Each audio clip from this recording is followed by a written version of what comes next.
नमस्कार दर्शकों, कश्मीर श्रृंखला के इस तृतीय भाग में आपका स्वागत है। प्रथम भाग में हमने कश्मीर के सनातन इतिहास प्रति विवेचना की। द्वितीय एवं तृतीय भाग में मैंने मेरी यात्रा योजना में अनुभूत कठिनाइयों का वर्णन किया एवं वजीरीतल ग्राम से नंदकुल तक की यात्रा का अनुमोदन किया। यदि आपने वो 3 भाग दृष्ट नहीं किए हैं तो मैं आपसे अनुरोध करूंगा कि आप ऐसा अवश्य करें। इस द्वारा आपको इस श्रृंखला की पार्श्वभूमि ज्ञात होगी। अगली प्रातः संपूर्ण क्षेत्र वर्षा बादलों से आच्छादित था। कुछ समय उपरांत अत्यंत तीव्र वर्षा वृष्टि होने लगी। वायु का प्रकोप भी तीव्र हो रहा था। ऐसा प्रतीत हो रहा था कि शिवजी कोई परीक्षा ले रहे हैं। प्रातः 8 समय से मैं वातावरण किंचित निर्मल होने की प्रतीक्षा में था। 12 समय पूर्व गंगाबल गंतव्य होना था, किंतु समय व्यतीत होते गया एवं वातावरण और तीव्र। टेंट सबस्टैंडर्ड है, ऑलमोस्ट कभी भी गिर सकता है। जब कभी वर्षा वृष्टि महादेव की कृपा से रुक जाए तो मैं जंगल जी के भी दर्शन कर लूँ। मैंने समय कॉफी का आनंद ले व्यतीत करने का प्रयास किया। मन चिंतित था, किंतु 12 समय के निकट मैंने निर्धार कर लिया कि मुझे गंगाबल प्रयाण होना ही है, गाइड संग आए या ना आए। मैंने अपने गाइड से मेरी इच्छा प्रकट की। उन्होंने कहा कि यदि आप चलेंगी तो हम संग अवश्य आएंगे। हम एक समय गंगाबल प्रयाण थे। शिवजी की कृपा हुई एवं वर्षा का कोप थम गया। वायु का प्रवाह था, किंतु पीड़ा नहीं कर रहा था। नंदकोल से गंगाबल का मार्ग 1.5 से 2 किलोमीटर का है। गंगाबल आगमन पूर्व आपको एक जल प्रवाह गंतव्य करना होता है। यह जल अत्यंत शीतल था एवं इनमें स्थित शिला निसरण योग्य। मैंने अपने शूज एवं सॉक्स हाथ में ले नग्न पैर ही इस शीतल जल का गंतव्य किया। नग्न पैर से आपको ग्रिप तीव्र जल प्रवाह में अधिक प्राप्त होती है, ऐसा मेरा अनुभव है। केवल आप इस जल की तीव्र शीतलता को सहन कर सके। प्रवाह गमन उपरांत मेरा दिव्य गंगाबल सरोवर पर आगमन हुआ।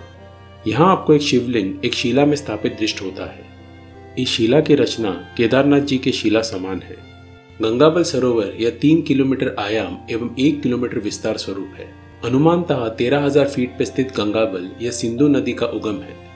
सिंधु जिसके अपभ्रंश से हिंदू शब्द की व्युत्पत्ति है। इनका उद्गम शिव तत्व स्वरूप हरमुख पर्वत के ग्लेशियर से होता है। समुद्र तल से 17,000 फीट पर स्थित हरमुख भारत स्थित कश्मीर घाटी का सर्वोच्च शिखर है। 100 वर्ष पूर्व सर वॉल्टर लॉरेंस द्वारा लिखित वैली ऑफ कश्मीर इस पुस्तक में यह अंकित है कि हरमुख क्षेत्र में असंख्य दिव्य रत्न प्राप्त होते हैं। इस क्षेत्र के निवासियों की यह मान्यता है कि कश्मीर घाटी में जिस क्षेत्र तक हरमुख के दर्शन होते हैं वहां के सर्प विष युक्त नहीं होते अथवा उनका विष प्रभाव नहीं होता। इस बात में कुछ सत्यता भी है।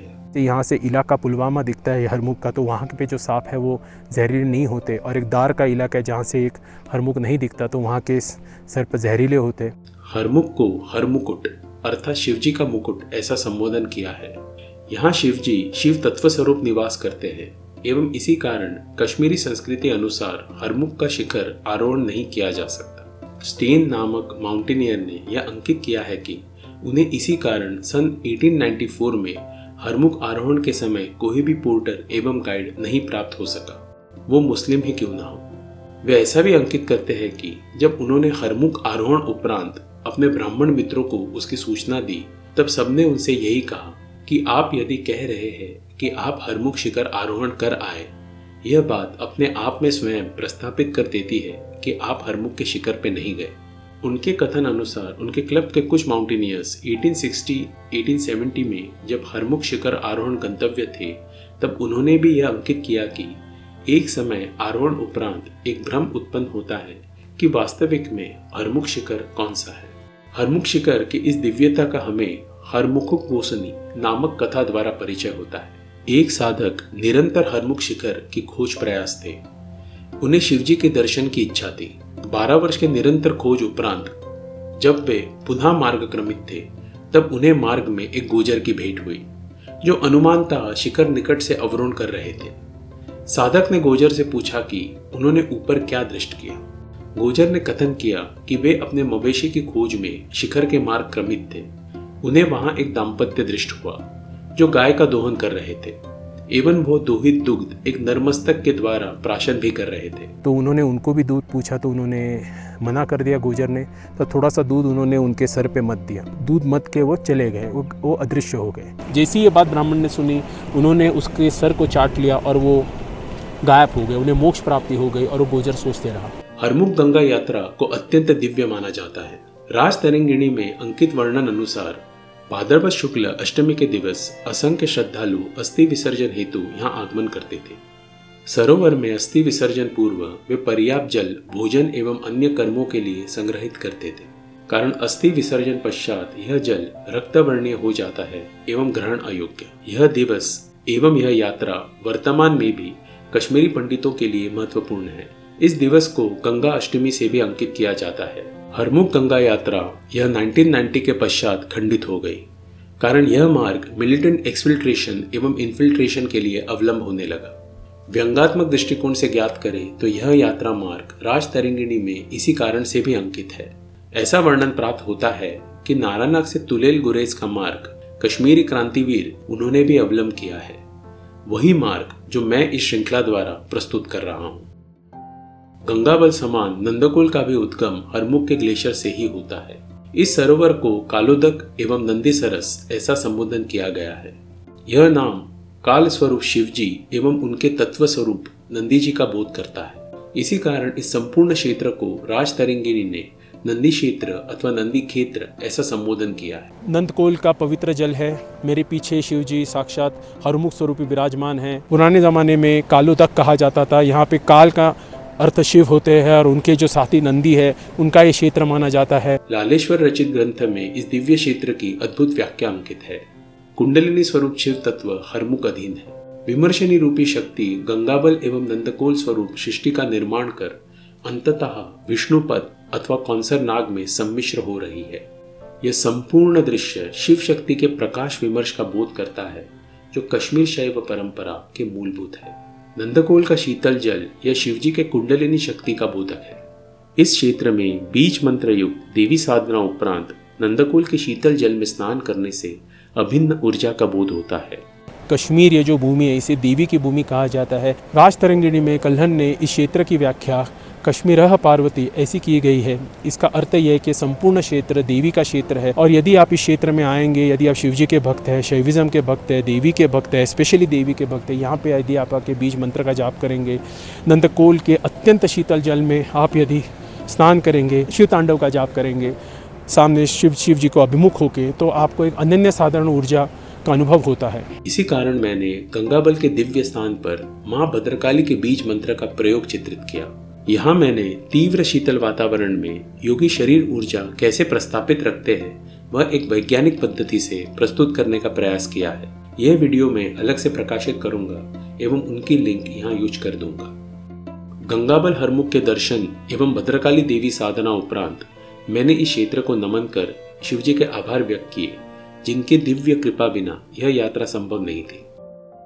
संध्या के 5 समय मेरा नंदकोल आगमन हुआ। मैंने नंदकोल के शीतल जल में स्नान कर शिवजी की शिव तांडव से उपासना की। उस रात्रि में अत्यंत संतुष्टि से शयन कर गया। अगली प्रातः हम नारानाग गंतव्य थे। नंदकोल से मार्ग अत्यंत सरल है, जो त्रंकोल के मनोहर रोचक बुग्याल से गमित होता है। नारानाग गंगबल यात्रा यहाँ के निवासियों में एक पॉपुलर ट्रैक रूट है। यह route Kashmir great lakes track का भी एक भाग है, जो आपको इस क्षेत्र के बहुवर्णीय सरोवरों के दृश्य प्रदान करता है। Kashmir great lakes track Sonamarg से आरंभ हो निचनई पास, गढ़सर, विशनसर, सतसर, गंगाबल से क्रमित हो नारानाग में समाप्त होता है। ये दोनों ट्रैक सुलभ है। यदि आपको इन ट्रैक्स में रुचि हो तो आप मेरे ट्रैक संयोजक मीर महोदय अथवा मेरे गाइड लियाकत महोदय से संपर्क कर सकते हैं। मैंने इनके कॉन्टैक्ट्स इस वीडियो के डिस्क्रिप्शन में उपलब्ध किए हैं। त्रंकोल यह 3200 मीटर पर स्थित है।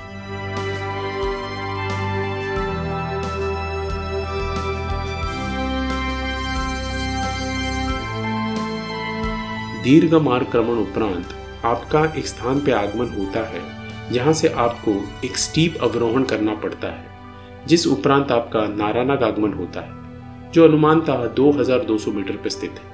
मेरे संध्या के 4 समय नारानाग आगमन हुआ। यहाँ अत्यंत जीर्ण अवस्था में अद्भुत शिव मंदिरों का समूह है। नारानाग से अगले दिवस मेरी यात्रा खीर भवानी मंदिर, श्री भद्रकाली मंदिर से क्रमित हो बंगस वैली तक गाम्य थी, किंतु नारानाथ, खीर भवानी मंदिर, भद्रकाली मंदिर एवं बंगस वैली की यात्रा का विवेचन मैं भिन्न वीडियो से प्रस्तुत करूंगा। बहुत से आपको यहाँ पे अवशेष मिलेंगे इस संस्कृति के, शैव संस्कृति के, और जैसे आप अमरनाथ की यात्रा करते हैं उसी पद्धति से ये यात्रा भी उतनी ही दिव्य है। इस पिलग्रिमेज में आएंगे तो आपको इस क्षेत्र की दिव्यता अवश्य अनुभूत होगी। मैंने ये यात्रा शारदा पीठ के निकटतम गांव तुलैल से, जो एलओसी के पास है, वहाँ से आरंभ की थी और 5 और 6 दिनों में अत्यंत कठिनाइयों से, ग्लेशियर्स क्रॉस करके, बहुत से तीव्र वातावरणों का अनुभव करके आज मैं इस यात्रा का यहाँ पे समाप्ति कर रहा हूँ। आशा करता हूँ मेरी इस यात्रा को देख आपको भी इस यात्रा का अनुभव करने की जिज्ञासा अवश्य निर्माण हुई होगी। इस यात्रा संबंधी सर्व सूचनाएं या डिटेल्स में इस वीडियो के डिस्क्रिप्शन में दे दूँगा। अब आपसे आज्ञा चाहता हूँ। धन्यवाद। जय हिंद।